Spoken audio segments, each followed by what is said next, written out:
त्यांनी जे मुख्यमंत्री महोदयांना पत्र पाठवलेलं आहे त्याच्यामध्ये वेगवेगळ्या प्रकारे नेहमीचे काही दाखले देण्याचा प्रयत्न केला आहे। आपल्याला सगळ्यांना माहिती आहे की कालच्या 23 तारखेला प्रचंड बहुमताने महायुतीचं त्या ठिकाणी सरकार आलं आणि आज त्याला खऱ्या अर्थाने मंत्रिमंडळाचा संपूर्ण शपथविधी होऊन त्याला अंतिम स्वरूप त्या ठिकाणी प्राप्त झालेलं आहे। 2-3 दिवसात मुख्यमंत्री महोदय सगळ्यांचे खातेवाटप त्या ठिकाणी करतील आणि कामाला सगळे गतीनं लागलेलं चित्र आपल्याला सगळ्यांना पाहायला मिळेल। आमचा सगळ्यांचा प्रयत्न आहे, एवढी मोठं बहुमत असल्यामुळं जनतेने जो विश्वास महायुतीवर टाकलेला आहे त्या विश्वासाला पात्र राहून कशा प्रकारे या महाराष्ट्राचा सर्वांगीण विकास करता येईल हाच प्रयत्न आम्ही सगळेजण करणार आहोत आणि त्याच्यामध्ये कुठली काही अडचण येईल असं आम्हाला तरी काही वाटत नाही। विरोधक जरी संख्येने कमी असले तरी महाराष्ट्राच्या दृष्टिकोनातनं महत्त्वाचे प्रश्न तिथं चर्चेला आले तर त्याच्याबद्दल व्यवस्थितपणे महाराष्ट्राच्या हिताच्या ज्या गोष्टी असतील तशा पद्धतीनं त्याची उत्तरं तिथं दिली जातील। प्रश्नोत्तराचा तास नसला तरी वेगवेगळी आयुधं वापरून विरोधकांना, विरोधी पक्षातल्या सन्माननीय सदस्यांना वेगवेगळे प्रश्न विचारता येतात हे आपल्याला देखील पत्रकार मित्रांना माहिती आहे आणि त्याच्यामुळं आम्ही कदापि आम्हाला प्रचंड अशा प्रकारचं बहुमत आहे म्हणून कसंही रेटून आपलं सभागृह चालवायचं असं कदापि आमच्याकडनं होणार नाही। ती भूमिका मुख्यमंत्र्यांनी सुरुवातीला स्पष्ट केलेली आहे आणि आमचंही सगळ्यांचं त्या भूमिकेशी समर्थन आहे। एक ह्या महाराष्ट्रामध्ये परंपरा आहे की नेहमी विरोधकांना थोडा रिस्पेक्ट ठेवून काम करायचं असतं। विरोधकांनी पण त्या पद्धतीनं प्रश्न मांडायचे असतात, प्रश्न विचारायचे असतात, साधक बाधक चर्चा करायची असते। बिलाच्या संदर्भामध्ये देखील ते बिल जर पास झालं तर राज्याला त्याचा कितपत बेनिफिट मिळणार आहे, जनतेला किती त्याचा फायदा होणार आहे, या सगळ्या गोष्टीची शहानिशा ही दोन्हीकडनं त्या ठिकाणी केली जाईल। आम्ही कधी त्यांना कुठेतरी ते अतिशय कमी संख्येने आहे म्हणून त्यांच्याकडे दुर्लक्ष करायचं अशा प्रकारची बाब ही आम्हा महायुतीच्या सरकारकडनं अजिबात होणार नाही। ही ग्वाही देखील ह्या पत्रकार परिषदेच्या निमित्तानं आपल्यालाही ती देतो आणि आपल्यामार्फत राज्यातल्या पण जनतेला देतो आणि जे विरोधी पक्षाचे सन्माननीय सदस्य आहेत त्यांनाही ह्या निमित्ताने देतो। अधिक न बोलता मी इथंच थांबतो। धन्यवाद।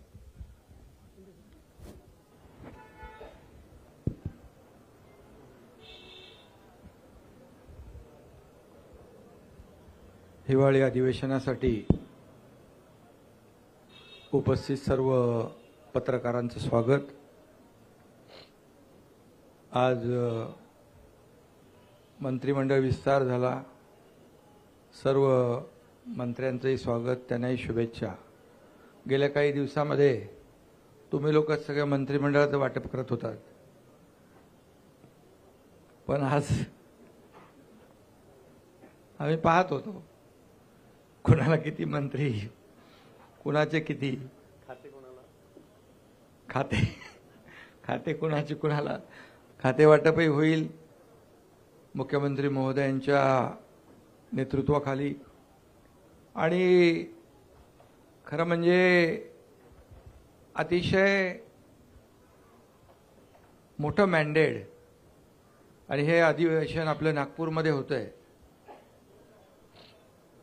नागपूरकर मुख्यमंत्री देवेंद्रजींचं मी अभिनंदन करतो, त्यांनाही शुभेच्छा देतो। खरं म्हणजे सगळ्यात कमी वयाचे असताना तुम्ही महापौर झाले ना, 27व्या वर्षी 27 वर्षी महापौर झाले आणि 44व्या वर्षी मुख्यमंत्री झाले आणि ते आता तिसऱ्यांदा मुख्यमंत्री झाले, त्यांचं मी अभिनंदन करतो। पुन्हा येईन म्हणाले, काही लोकांनी त्यांची टिंगल केली पण ते पुन्हा आले आणि म्हणून मी त्यांचं मनापासून अभिनंदन नागपूरमध्ये करतो, यापूर्वी केलेलं आहे, पुन्हा अभिनंदन। खरं म्हणजे आमच्या महायुतीची एक नवीन इनिंग सुरू झालेली आहे प्लेयर तेच आहेत, विरोधी पक्ष तोच आहे, मॅच नवीन आहे. आणि म्हणून खऱ्या अर्थाने आम्ही गेले 2.5 वर्ष टीम म्हणून काम केलं. मी मुख्यमंत्री म्हणून काम केलं. माझ्यासोबत देवेंद्रजी, अजितदादा, देवेंद्रजींना 5 वर्षाचा मुख्यमंत्री पदाचा असलेला अनुभव गेल्या 2.5 वर्षामध्ये कामी आला. आणि आम्ही सुरुवातीला दोघांनी कारभार सुरू केला. अजितदादा नंतर आले आणि आम्ही टीम म्हणून काम केलं. आणि खऱ्या अर्थाने आपल्यालाही माहीत आहे, मी सभागृहात देखील म्हणालो की जसं ते पुन्हा येईन म्हणाले तसं मी त्यावेळेस म्हणालो होतो की आम्ही दोघं मिळून 200 आमदार निवडून आणणार. आणि नंतर तर पुढचे 232 आलेत आपले, 37. मग ते अजितदादा आल्यामुळे आपलं बोनस. आणि म्हणून आम्ही जे म्हणालो ते जनतेने देखील आमच्यावर विश्वास टाकला आणि लँडस्लाईड मॅन्डेट आम्हाला मिळालं. त्यामुळे आमची आता जबाबदारी वाढलेली आहे. जनतेच्या प्रती आम्ही उत्तरदायित्व आहोत. आणि खरं म्हणजे विदर्भामध्ये हे अधिवेशन होतंय आणि विदर्भाला देखील आम्ही 2.5 वर्षामध्ये न्याय देण्यासाठी अनेक निर्णय घेतले. आणि आमचं मिशन एकच आहे की मिशन समृद्ध महाराष्ट्र. संपूर्ण गेल्या 2.5 वर्षामध्ये आपण पाहिलं की महाविकास आघाडीने जी थांबवलेली विकास कामं ती आम्ही त्याला गती दिली. जी देवेंद्रजींच्या काळामध्ये सुरू झाली परंतु नंतर ते प्रकल्प बंद पडले. ते फार म्हणजे शेतकऱ्यांच्या हिताचे, जनतेच्या हिताचे प्रकल्प होते. परंतु आम्ही त्याला चालना दिली. त्याची काही उद्घाटने आदरणीय प्रधानमंत्री महोदयांच्या शुभ हस्ते झाली. आणि एकीकडे विकास आणि दुसरीकडे लोककल्याणकारी योजना याची सांगड आम्ही घातली. आणि मला अभिमान आणि आनंद आहे की आमच्या टीमचा की लोकांनी देखील आमच्या कामाची पोचपावती दिली. आणि तुम्हाला सगळ्यांचे अंदाज फोल ठरले. अनपेक्षित असा विजय, दैदिप्यमान असा विजय आम्हाला मिळालेला आहे. आणि जसं मला देवेंद्रजींनी खंबीर पाठिंबा दिला, ते उपमुख्यमंत्री होते आणि मला मुख्यमंत्री म्हणून त्यांनी पाठिंबा दिला, नंतर अजितदादांनी दिला, तसाच हा एकनाथ शिंदे देखील देवेंद्रजींच्या पाठीशी खंबीरपणे उभा राहील. कारण तुम्ही रोज काहीतरी सांगता, नाराज आहे काय. आता नाराज आणि खुशी, आनंद कसा काय व्यक्त करायचा त्याचं एक डेफिनेशन पण तुम्ही सांगायला पाहिजे. आणि म्हणून आमच्या टीममध्ये आम्ही सगळे एक टीम म्हणून काम करणार आहोत. आणि आम्ही तिघं आणि आमचं मंत्रिमंडळ जे आहे हे राज्यातल्या जनतेला आम्ही, आमची जबाबदारी आहे त्यांच्या प्रती, आम्ही अनसरेबल आहोत त्यांना. आणि म्हणून चांगलं सरकार या ठिकाणी, लोकाभिमुख सरकार, आणि जे गतिमानतेने आम्ही निर्णय घेतले तसेच गतिमानतेने निर्णय यापुढे आम्ही घेऊ. आणि खऱ्या अर्थाने या ठिकाणी एक लोकाभिमुख सरकार, एक सर्वसामान्यांचं सरकार म्हणून आम्ही म्हणत होतो. सर्वसामान्यांचं सरकार कसं असतं हेही आम्ही दाखवून दिलं. आणि लोकांसाठी आम्ही अनेक निर्णय घेतले. 2.5 वर्षामध्ये आमच्या कामांचा स्ट्राईक रेट महायुतीचा देशात नंबर 1 होता. आणि म्हणून आमच्या 2.5 वर्षातल्या ऐतिहासिक कामाला जनतेने स्वीकारलं आणि विरोधकांना जनतेने नाकारलं. ही देखील वस्तुस्थिती आहे. आणि म्हणून निवडणुकीमध्ये देखील जनतेने विरोधकांना त्यांची जागा दाखवली. अगदी विरोधी, मला काही टीका करायची नाही आहे, परंतु विरोधकांना देखील विरोधी पक्षनेत्या एवढं संख्याबळ देखील मिळवता आलं नाही. ही देखील वस्तुस्थिती आहे. कारण आपल्याला माहीत आहे की लोकसभेच्या निकालानंतर त्यांनी मंत्रिमंडळ तयार करून टाकलं होतं. मंत्री कुणाला, मुख्यमंत्री कोण, काय सगळं. परंतु जनतेने दाखवून दिलं की खऱ्या अर्थाने जे काम करणारे लोक आहेत त्यांच्या मागे जनता उभी राहिली.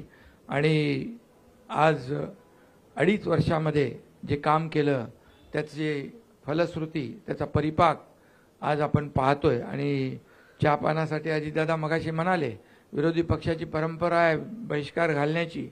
आम्ही त्यांना आमंत्रित केलं होतं, आम्हाला वाटलं येतील, परंतु जनतेनेच विरोधी पक्षावर बहिष्कार घातला आणि त्यामुळे एवढी लँडस्लाईड विक्ट्री मिळाली. आणि म्हणून खरं तर आज त्याच्यावर जास्ती काय मी बोलत नाही, परंतु सुदृढ लोकशाहीचं जे काही आपण संकेत म्हणतो, सत्ताधारी पक्ष आणि विरोधी पक्ष जरी ते संख्याबळाने कमी असले तरी सुद्धा विरोधी पक्ष म्हणून आम्ही तिघही आणि आमचं महायुती सरकार कुठेही त्यांना कमी लेखणार नाही. त्यांनी आम्हाला 2.5 वर्षामध्ये हलक्यात घेतलं आणि आरोपावर आरोप आरोपावर आरोप आरोपावर आरोप 2.5 वर्ष केले. परंतु आम्ही त्यांनी आरोप केले, आम्ही काम केलं, काम एके काम केलं आणि म्हणून आरोपाला उत्तर आम्ही कामाने दिलं. आणि म्हणून त्यांनी आम्हाला हलक्यात घेतलं म्हणून त्यांची ही गत झाली. त्यांना आम्ही काय हलक्यात घेणार नाही, आम्ही त्यांचा मान सन्मान नक्की ठेवू. आता त्यांनी सकारात्मक राजकारण केलं पाहिजे. कन्स्ट्रक्टिव्ह क्रिटिसिझमची अपेक्षा त्यांच्याकडून आहे. आणि जिथं सरकार किंवा कुठं चुकत असेल तर विरोधी पक्षाने नक्की बोलावं. परंतु या ठिकाणी विरोधाला केवळ विरोध न करता सरकारच्या चांगल्या कामामध्ये अधिवेशनामध्ये आपण भाग घेतला पाहिजे सगळ्यांनी. सारखं ते काय त्याला म्हणतो सभात्याग करून लोकांना न्याय देता येणार नाही. आणि म्हणून आम्ही एवढंच सांगतो की आदरणीय प्रधानमंत्री देखील म्हणाले 2047 मध्ये भारत स्वातंत्र्याची 100 वर्ष पूर्ण करेल, तेव्हा विकसित भारत कसा असला पाहिजे यासाठी त्यांनी 11 संकल्प कालच जाहीर केलेत. आणि आपल्याला माहीत आहे की आम्ही आपलं महायुतीचं सरकार आदरणीय प्रधानमंत्री मोदी साहेबांच्या मार्गदर्शनाखाली आम्ही काम केलं. डबल इंजिनचं सरकार म्हणून आम्ही काम केलं. आणि म्हणून आमचाही देखील अजेंडा आहे याला प्रगत राज्य करायचं. मुख्यमंत्री महोदयांच्या नेतृत्वाखाली या ठिकाणी राज्य अधिक गतिमान होईल आणि पुढे या राज्यातल्या जनतेला न्याय मिळेल. आणि मी हेही सांगतो की काही मगाशी त्यांनी पत्र दिलेलं आहे ईव्हीएमच्या बद्दल, त्या ठिकाणी काही धानाच्या बद्दल. आता आपण मला वाटतं गेल्या वर्षी आपण 15,000 रुपये दिले ना, 20,000 रुपये दिले. पहिले 15 दिले, नंतर 20 दिले आपण. म्हणजे धानाला बोनस देखील आपण आपल्या काळात जास्ती दिला. विदर्भामध्ये देखील आपण अनेक निर्णय घेतले. मुख्यमंत्री स्वतः इकडचे असल्यामुळे अनेक निर्णय आपण पाण्याचे घेतले, सिंचनाचे घेतले, वैनगंगा, नळगंगा, गोसेखुर्द, ते पर्यटनाचा जो आपलं बॅकवॉटर आहे त्याच्यावर आपण हे केलं. सुरजागडमध्ये आपण प्रकल्प सुरू केले मोठ्या प्रमाणावर. त्याच्यात मी डिटेलमध्ये जात नाही, परंतु आम्हाला अभिमान आहे की आम्ही जे काम केलं विदर्भासाठी, फक्त विदर्भामध्ये खरं म्हणजे औपचारिकता म्हणून अधिवेशन नाही आहे, तर विदर्भामध्ये आल्यानंतर या नागपूरमध्ये जे अधिवेशन आहे त्याची फलश्रुती झाली पाहिजे. आणि गेल्या 2.5 वर्षामध्ये देखील आम्ही अनेक निर्णय घेतले या विदर्भासाठी, याचा देखील आनंद आणि समाधान आहे. आणि म्हणून मी आपल्याला एवढंच सांगतो की आमच्या महायुतीच्या काळामध्ये मराठी भाषेला अभिजात भाषेचा दर्जा देवेंद्रजींनी स्वतः त्याचा पाठपुरावा देखील केला. आणि आदरणीय प्रधानमंत्री महोदयांनी तो देखील निर्णय घेतला. त्यामुळे असे अनेक कामं आहेत, किती निर्णय घेतले आपण की ते सांगायला या ठिकाणी वेळ पुरणार नाही. गेल्या 2.5 वर्षात आम्ही 86 कॅबिनेट बैठका घेतल्या, 850 निर्णय घेतले. सर्व निर्णय लोकहिताचे, जनहिताचे निर्णय आम्ही घेतले. आणि आम्ही तिघांनी मिळून जे जनतेसाठी, या महाराष्ट्रातल्या लोकांसाठी घेतले ते आपल्या सगळ्यांना माहीत आहेत. आणि म्हणून यापुढे देखील एक टीम म्हणून आम्ही काम करतोय. नक्कीच पुढचा जो काही कालावधी आहे हा सर्वसामान्य जनतेसाठी, या राज्याच्या विकासासाठी, या राज्याच्या सर्वांगीण विकासासाठी केंद्र सरकार देखील आमच्या पाठीशी उभं आहे. आणि म्हणून याचा फायदा जनतेला होईल, महाराष्ट्राला होईल. आणि जे आदरणीय प्रधानमंत्री महोदयांचं $5 ट्रिलियन जे हे आपलं स्वप्न आहे त्याच्यामध्ये आमचं जे $1 ट्रिलियन जे स्वप्न आहे, जो गोल आहे, तो मला वाटतं आम्ही अचीव करू, त्याच्यापेक्षा जास्ती पुढे जाऊन अचीव करू, एवढंच या प्रसंगी आपल्याला सांगतो. आणि ईव्हीएमच्या बाबतीमध्ये मी एवढंच सांगेन की जेव्हा लोकसभेमध्ये ईव्हीएम त्यांना 31 जागा मिळाल्या, त्यावेळेस त्यांना बॅलेट पेपर आठवला नाही. त्यांना जिथं जिथं जेव्हा जेव्हा ज्या राज्यामध्ये कर्नाटकमध्ये असेल, तेलंगणामध्ये असेल, अगदी आता झालेली झारखंडमध्ये असेल, इकडे जेव्हा जेव्हा त्यांना विजय मिळाला तिकडे त्यांनी ईव्हीएम चांगला आहे आणि बॅलेट पेपरचा काय उल्लेख केला नाही, बॅलेटनी निवडणुका घ्या म्हणून. जेव्हा हरतात तेव्हा ते ईव्हीएमवर त्याचा खापर फोडतात, जेव्हा हरतात तेव्हा इलेक्शन कमिशनवर खापर फोडतात, आणि जेव्हा त्यांच्या विरोधात निकाल लागतो तेव्हा अगदी हायकोर्ट असू दे, सुप्रीम कोर्ट असू दे, त्यांच्यावर देखील खापर फोडतात. त्यामुळे ही दुटप्पी भूमिका आहे. आणि म्हणून मी एवढंच सांगतो की हार जी आहे आम्ही लोकसभेमध्ये दिलदारपणाने आम्ही स्वीकारली, आणि आम्ही कुठं त्रुटी आहेत त्या शोधल्या, आणि ज्या धडाक्याने आम्ही काम केलं त्यामुळे विधानसभेमध्ये परिवर्तन घडलं. त्यामुळे विरोधकांना देखील माझी विनंती आहे की जनतेचं जे मॅन्डेट आहे, जनतेने दिलेलं मॅन्डेट, त्याचा अपमान करू नका आणि वस्तुस्थितीला सामोरं जा, एवढंच माझं या प्रसंगी सांगणं आहे. आणि आम्ही पुढे जे करू ते या राज्याच्या भल्यासाठी करू, राज्याच्या विकासासाठी करू, सर्वसामान्य माणसाच्या जीवनामध्ये जे बदल घडले पाहिजे, चांगले दिवस आले पाहिजे, त्याच्यासाठी करू. आणि आम्ही जे जे काही शब्द दिलेले आहेत हे शब्द आम्ही पूर्ण करण्याचा पूर्ण प्रामाणिकपणे प्रयत्न करू, कारण आम्ही दिलेला शब्द पाळणारे आहोत आणि त्यामुळेच लोकांनी आमच्यावर विश्वास ठेवलेला आहे. आणि म्हणून सगळ्यांना पुन्हा एकदा शुभेच्छा. मुख्यमंत्री महोदय.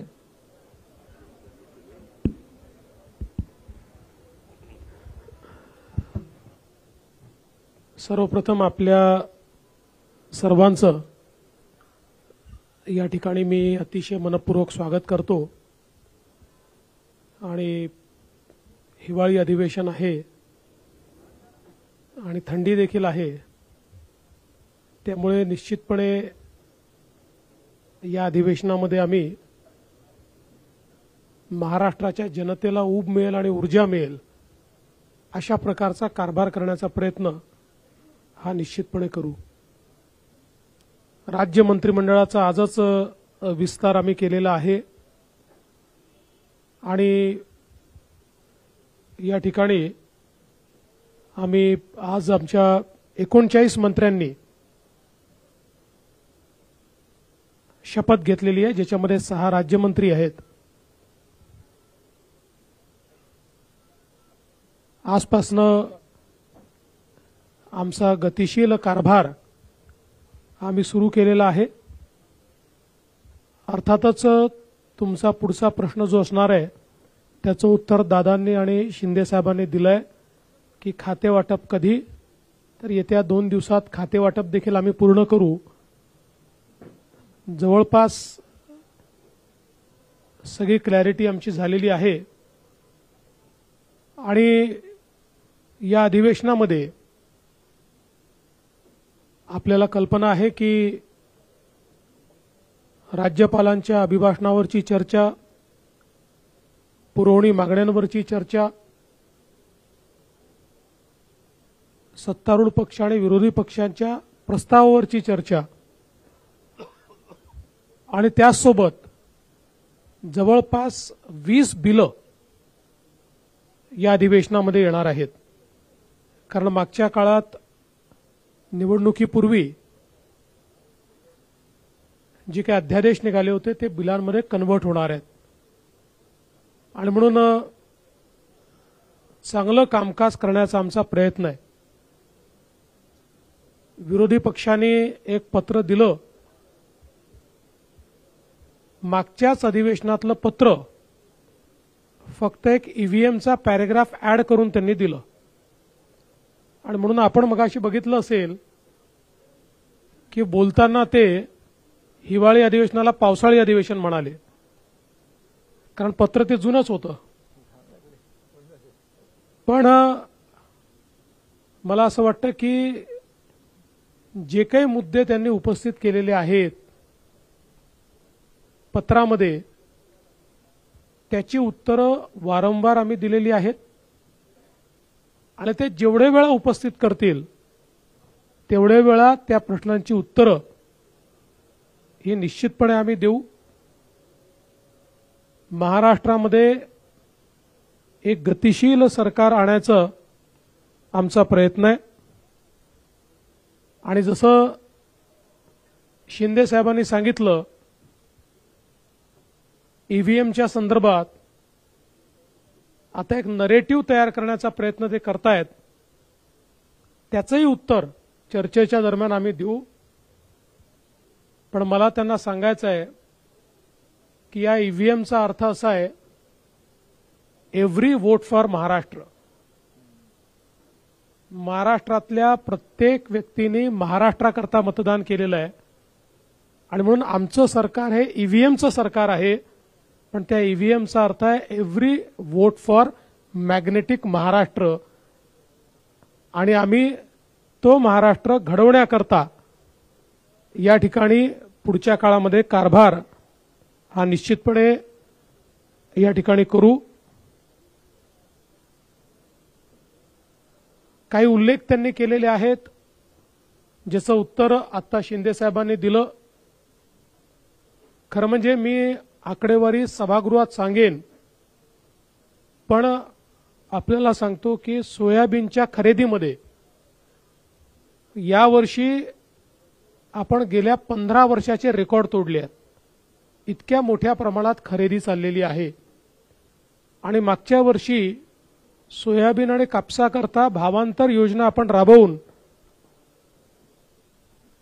हमी भावापेक्षा जो काही मार्केट रेट कमी होता त्याचे पैसे दिले, ते शेतकऱ्यांच्या खात्यामध्ये पोचले देखील.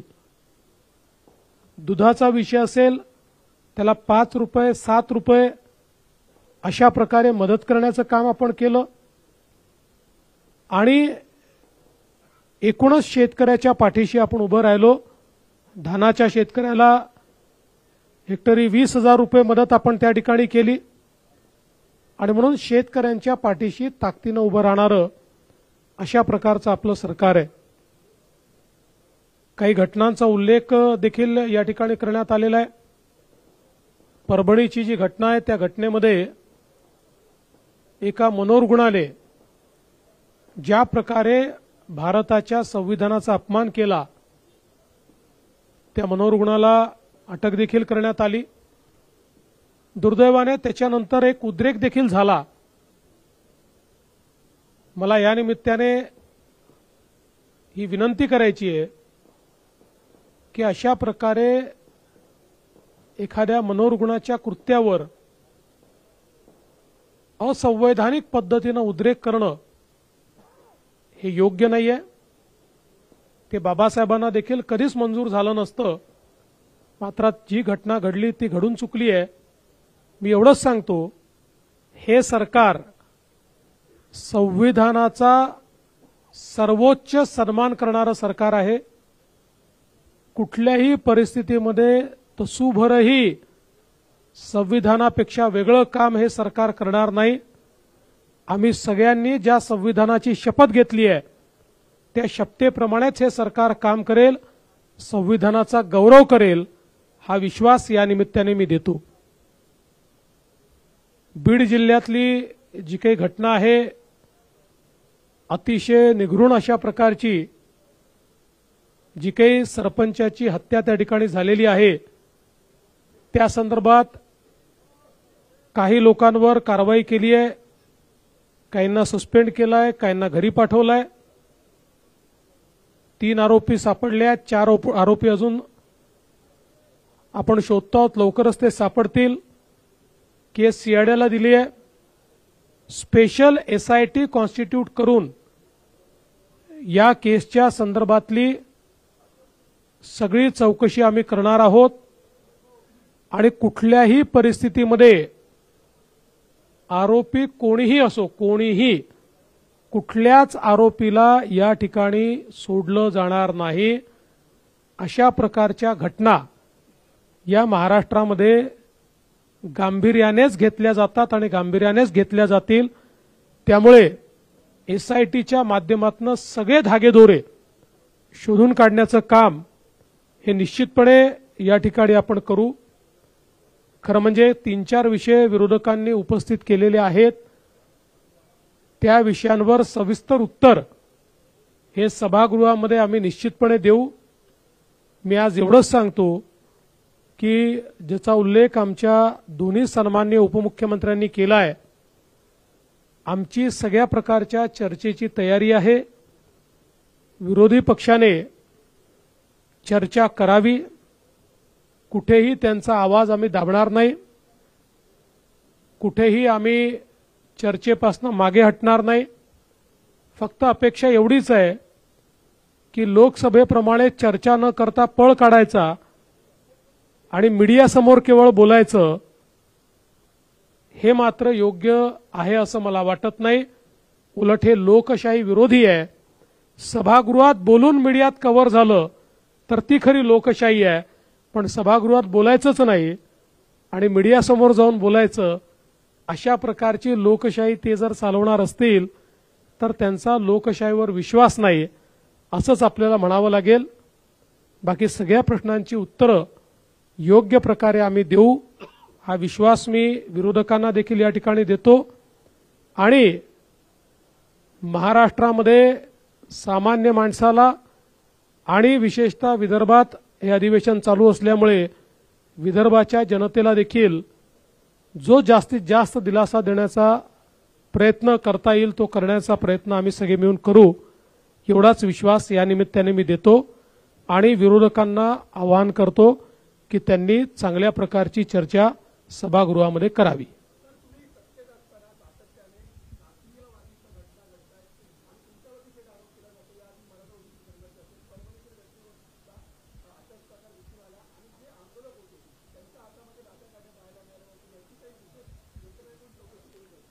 त्या संदर्भात सगळी कारवाई केलेली आहे. आम्ही पोलिसांना हे सांगितलेलं आहे की आकस बुद्धीने कारवाई करू नका, कोम्बिंग ऑपरेशन वगैरे करू नका. पण जे लोक कॅमेऱ्यामध्ये लाठ्या काठ्या घेऊन तोडफोड करताना दिसतायत, दगडं मारताना दिसतायत, त्यांच्यावर मात्र कडक कारवाई झाली पाहिजे हे मी सांगितलेलं आहे. आणि तुम्ही जो मूळ प्रश्न विचारला, मला असं वाटतं की मला टार्गेट करण्याच्या संदर्भातला जो विषय आहे त्याचं उत्तर या निवडणुकीने दिलेलं आहे.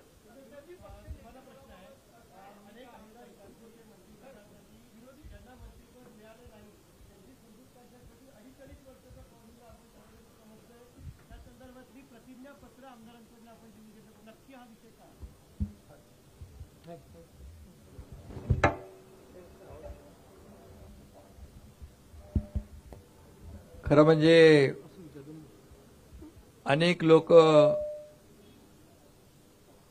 त्यांची क्षमता असते, मंत्री बनण्याची अपेक्षा असते, इच्छा असते. त्यामुळे जे काम करू शकतील, कॅपेबल आहेत, आणि कोण ज्यांना दिलं ते त्या क्षमतेचे आहेत, ज्यांना नाही दिलं ते त्या क्षमतेचे नाहीत असं नाहीये. आणि म्हणून आम्ही एक पक्षाचा एक निर्णय घेतलाय, 2.5 वर्षाचं मंत्रिपद.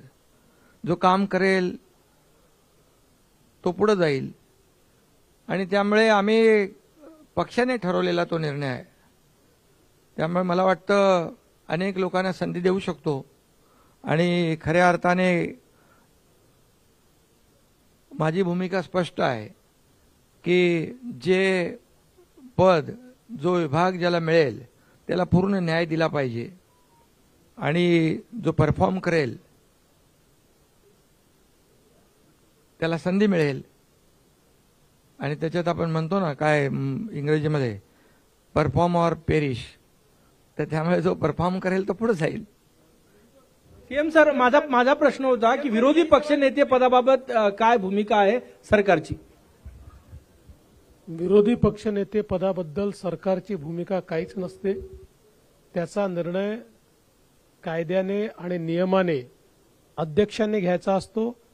अध्यक्ष जो निर्णय घेतील तो आम्हाला मान्य असेल. आमची कुठली अडवणूक त्यात नसेल, आमचा कुठलाही दबाव त्यात नसेल. अध्यक्षांनी उचित निर्णय करावा, आम्ही त्याचा सन्मान करू. सीएम सर यही सवाल जो शिंदे सर अपने पार्टी में कर रहे हैं, 2.5 साल जो है मंत्री बना के रखने की, क्या बीजेपी भी इसी फॉर्मूले पे काम करेगी, ये आपसे जानना चाहेंगे. देखिए, उसमें से आधा तो हम करने वाले हैं. यानी क्या करने वाले हैं? हम परफॉर्मेंस ऑडिट ये निश्चित रूप से हर मंत्री का करेंगे, और परफॉर्मेंस ऑडिट में जहां ये ध्यान में आएगा कि मंत्री उचित काम नहीं कर रहे, उस समय उस मंत्री का पुनर्विचार किया जाएगा.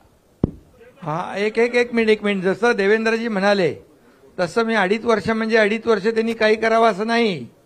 त्याचं पण परफॉर्मन्स ऑडिट, त्याच्या कामाचं मूल्यमापन केलं जाईल. पण हे कामाचं मूल्यमापन मंत्र्यांचं होणार की तिन्ही म्हणजे सगळ्या मंत्र्यांचं होणार?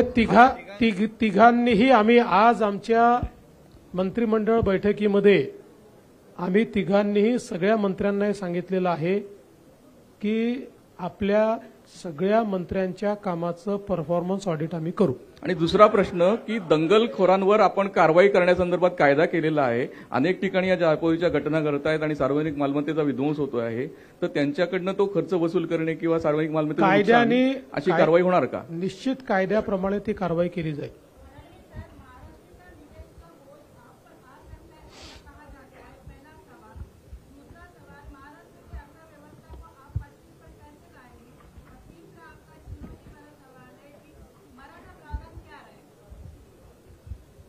तुम्ही वाट बघा, या तिन्ही विषयांवर आम्ही योग्य कारवाई करू. महाराष्ट्राची अर्थव्यवस्था ही चांगलीच आहे. आम्ही जे काही योजना आता केलेल्या आहेत त्या योजनाचा बोजा हा निश्चितपणे अर्थव्यवस्थेवर पडेल. त्याचं योग्य मॅनेजमेंट करण्याचा प्रयत्न आमचा असणार आहे. आपल्या मंत्रिमंडळात साधारण 40% चेहरे हे नवीन तरुण आहेत. त्याचवेळी काही जुने जाणते आणि एक्सपिरियन्स लोकांना आपण सुट्टी केलेली आहे. त्याच्यामुळे मागे काय खास धोरण आहे का? नाही, आमचा प्रयत्न असा आहे की हे मंत्रिमंडळ एक सर्व प्रकारचा चेहरा याच्यामध्ये दिसला पाहिजे. त्या दृष्टीने काही जुने जाणते नेते आहेत, काही तरुण आहेत, महिलांना देखील आम्ही चांगल्या प्रकारे संधी दिलेली आहे. विविध समाजांना आम्ही संधी दिलेली आहे. ओबीसी समाज असेल, मराठा समाज असेल, धनगर समाज असेल, आदिवासी समाज असेल, एससी समाज असेल, विविध समाजांना देखील आम्ही प्रतिनिधित्व दिलेलं आहे. सर्व समावेशक अशा प्रकारचं मंत्रिमंडळ तयार करण्यात आले.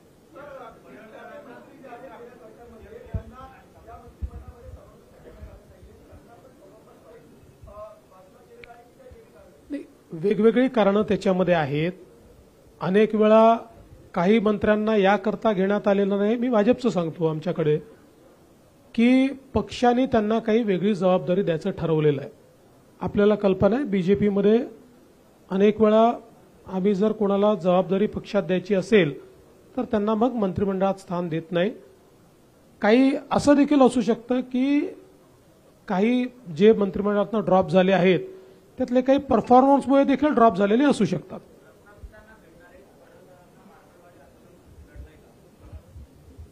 मला असं वाटत नाही. आणि शेवटी गोपीचंद पडळकर हे आत्ताच विधानसभेमध्ये निवडून आले आहेत. त्याच्या आधी ते विधान परिषदेमध्ये होते. उत्तम काम करणारे कार्यकर्ते आहेत, थोडे अग्रेसिव्ह आहेत. हे निश्चितपणे आहे की आम्ही त्यांना हे सांगितलं की बोलताना त्यांनी संयम ठेवला पाहिजे, हे त्यांना निश्चितपणे सांगितलं. पण तुम्हाला सांगतो, एक चांगलं भविष्य असलेला तो नेता आहे.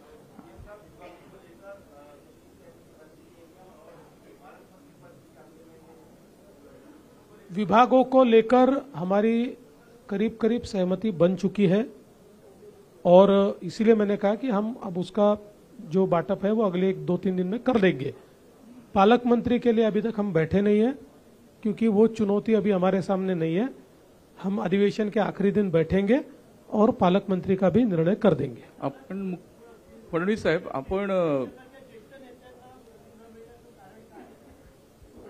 महत्वाची जबाबदारी त्यांच्यावर द्यायची. फडणवीस साहेब,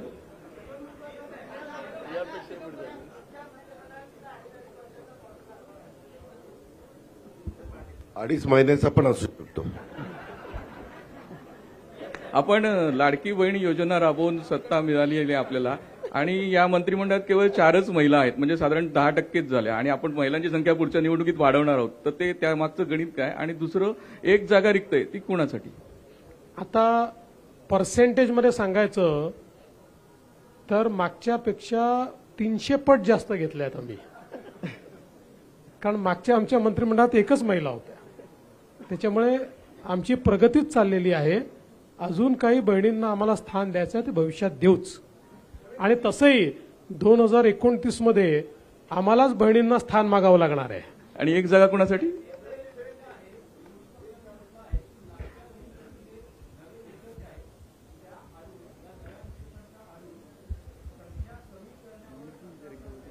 माझं विरोधी पक्षाला आव्हान आहे की नवीन निकष कुठले आहेत त्यांनी सांगावे. कुठले नवीन निकष आहेत ते त्यांनी सांगावे, एवढं माझं त्यांना खुलं आव्हान आहे. देवेंद्र भाऊ, सभागृहामध्ये तुम्ही अनेक वेळा सांगितलं होतं, उदाहरणार्थ औरंगजेबाच्या संदर्भामध्ये जी काय आंदोलनं झाली होती, घोषणा झाल्या होत्या, त्यावेळेला तुम्ही सांगितलं होतं याच्यामागे काहीतरी षडयंत्र आहे, ते आम्ही योग्य शोधून काढू आणि त्यांच्यावरती कारवाई करू. त्याचबरोबर मराठा आंदोलनाच्या वेळी पण काही हिंसाचार झाले आणि त्याच्यावेळी तुम्ही सांगितलं होतं हे राजकीय षडयंत्र आहे, ते शोधून काढू आणि आम्ही सांगू. आतापर्यंत ते शोधून काढण्यात आलेलं नाही म्हणून ते सांगण्यात आलेलं नाही, किंवा शोधून काढलंय पण ते सांगायचं नाहीये. सगळ्या गोष्टी तुमच्या समोर आलेल्याच आहेत. काय लपलेलं आहे? जे झालंय ते तुमच्या समोर आलेलं आहे. ते पुन्हा नव्याने सांगण्याची आवश्यकता नाही आहे.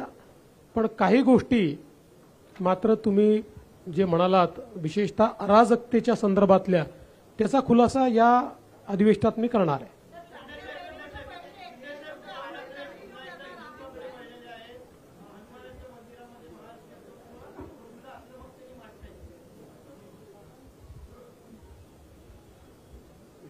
आता खरं म्हणजे हे उशिरा सुचलेलं शहाणपण आहे.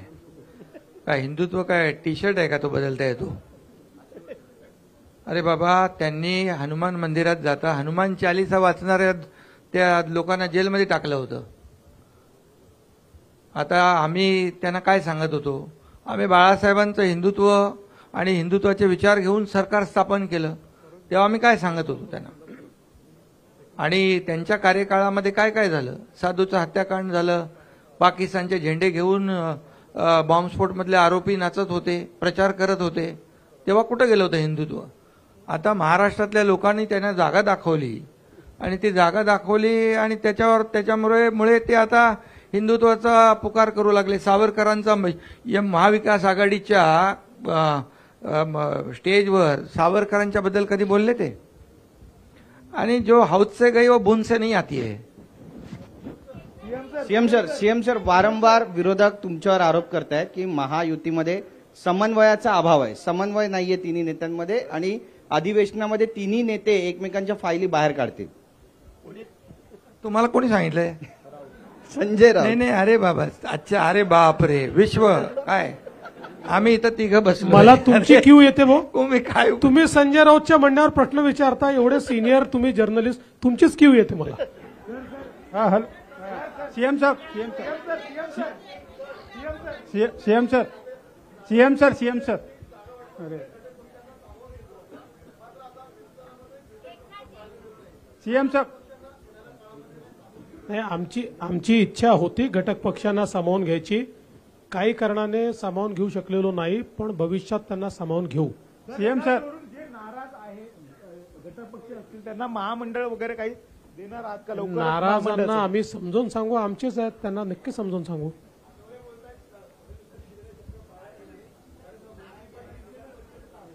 एक जागा अजून रिकामी आहे ना, मंत्रिमंडळामध्ये अजून एक जागा रिकामी ठेवलेली आहे.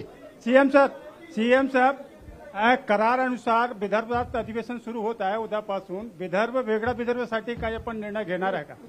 त्याचा अधिवेशनात निर्णय होत नाही. त्याचा निर्णय केंद्र सरकार घेतं. 2018 इथलं अधिवेशन घेऊ शकत नाही. 2018 मध्ये आपण मुख्यमंत्री होते.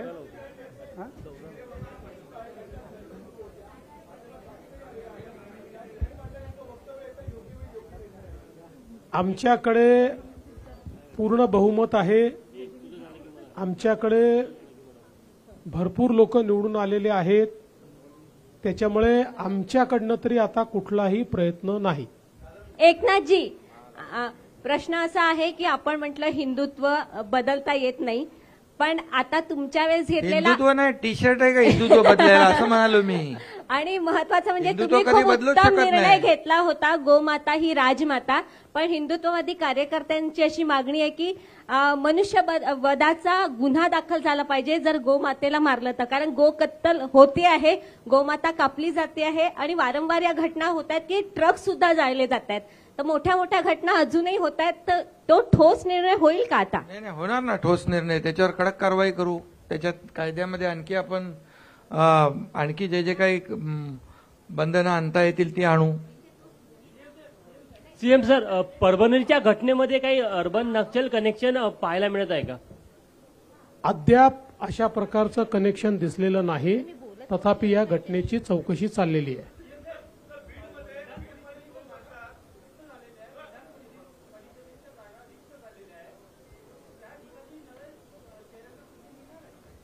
आता तर ते जेव्हा इलेक्शन कमिशन घोषित करेल तेव्हाच आपल्याला ते करता येईल. Sir last